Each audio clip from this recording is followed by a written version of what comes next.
Kind of working the past few months on the album. It really is all culmination to like today playing Athfest. Dude, we got Athfest. It's gonna be fun. I didn't think that was possible 4 months ago. We didn't play for 9 months, and I feel like it wasn't dead, but it was definitely not alive. It was definitely in a purgatory state. Indefinite hiatus. Yeah. The album was like way longer in the making than like when we started recording it in the past couple months. Marcel offered us the show at Flickr in March, playing with chairs and Omu. That was kind of like, all right, we have this. Let's record the weekend before.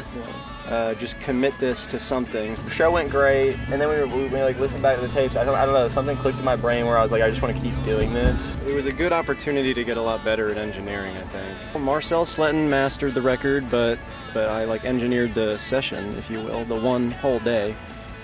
But just trying my best to represent it how I heard it in my head every time we played it. And I think it mostly came through. I think the record turned out pretty good. It feels cohesive, but each song still feels, I like to think they feel the same. My body longs to quit, but I don't deserve it. We redid a picture show song called Loving in the Real World. I wrote that song because I got COVID and I missed a bunch of things. I had to stay in my hometown. And I love my hometown, I love being there, but at the same time, when you're kind of stuck there, it kind of becomes miserable, especially when you're sick. And you kind of do a lot of thinking. I don't know, like, that's why I wrote that song. Being able to put it again into this form, because I feel like that was the one that I really wanted to take from Picture Show and like bring it here as well. It's a little slower, it's a little heavier, it's a little noisier, it's a little louder.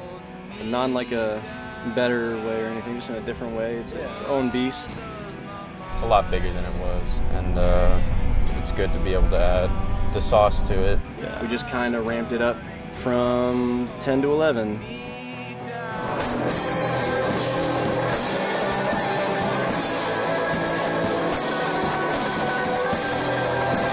Are you tired of playing Flickr? Yes. He's tired of playing Flickr. I work at Flickr every week, and so this is show number 2 in a row at Flickr, and our first show was at Flickr, so we played 5 whole shows, and this will make the 6th show, and half of them will have been at Flickr.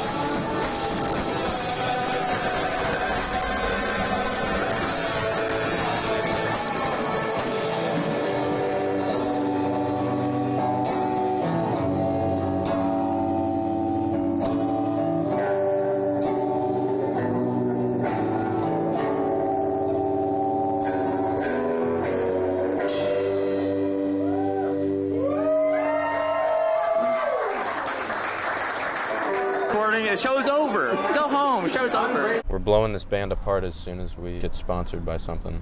So the music scene in Athens. Do you want my honest opinions, or do you want me to say something nice for the video?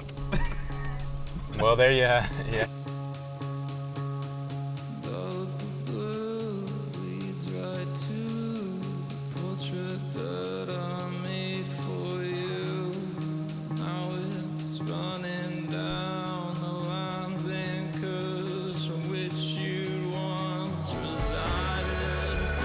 Dollop of Blue is a good song. Loudness-wise, it's the heaviest we've gotten so far. Emphasis on so far, I hope. We kind of did the same thing we do with every other song, which is Jim introduces it to us, and it almost feels like it has to incubate. Remember the first like 2 or 3 months we played Dollop of Blue, it was like mid as fuck. And now it's like one of my favorite songs to play. I have a recording on my phone that says like Dollop of Blue Idea, and it's like the exact same thing I play now. But that guitar part I feel like helped shape the structure, and that was us dipping our toes into shoegaze a little bit, and I feel like that helped kind of shape the drums and the bass. Everything kind of followed suit after that. Pretty legendary. I know that officially we're listed as noise pop in Flagpole for tonight, but which I do, agree with. It's a decent summation of everything. Yeah, there could definitely be more noise for that to be a more fitting term. Do you like to be called noise pop? It's tough because a lot of people will get the wrong idea. I like to be called Racecar 44. I like to be called Racecar 44. I mean, obviously we have some. Jim in particular has some folky influences.